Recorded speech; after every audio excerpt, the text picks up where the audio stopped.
संसदेचे अधिवेशन 14 सप्टेंबरपासून सुरू झाले आहे। अधिवेशनाच्या अगोदर कोविड-19च्या टाळेबंदीच्या काळामध्ये केंद्रातील मोदी सरकारने जनविरोधी आर्थिक धोरण राबविण्याचा भाग म्हणून जनविरोधी अध्यादेश काढून जनविरोधी कायदे करण्याचा चंग बांधला आहे। शेतीचे बाजारीकरण करून शेतमालाला योग्य भाव देण्याच्या जबाबदारीतून अंग काढून घेतले आहे।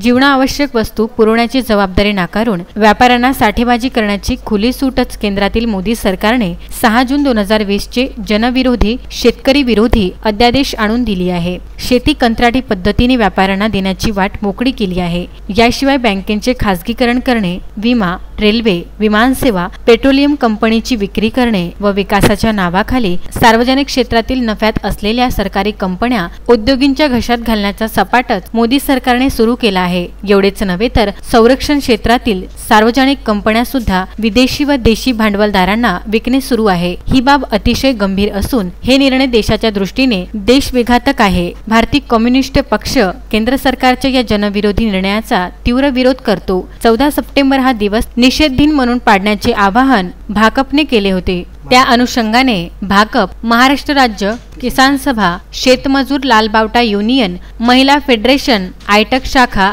एनएसच्या वतीने केंद्र सरकारच्या जनविरोधी धोरणाविरोधात नारेबाजी करून शेतकरी विरोधी अध्यादेशाची होळी करण्यात आली। यावेळी भाकप शाखा एनएसचे सचिव कॉम्रेड प्रफुल्ल देशमुख यांनी केंद्र सरकारच्या जनविरोधी निर्णयाचा तीव्र शब्दात निषेध केला आहे। यावेळी कॉम्रेड रामदास गायधने, कॉम्रेड श्रीकृष्ण वैद्य, कॉम्रेड अविनाश कंसे, कॉम्रेड गणेश गिरडकर, राम देवतडे, सोमेश्वर देवतडे, हेमंत गिरडकर सह इत्यादी कार्यकर्ते पदाधिकारी मोठ्या संख्येने उपस्थित होते। उत्तम ब्राह्मणवाडे, विदर्भ न्यूज, नांदगाव खंडेश्वर।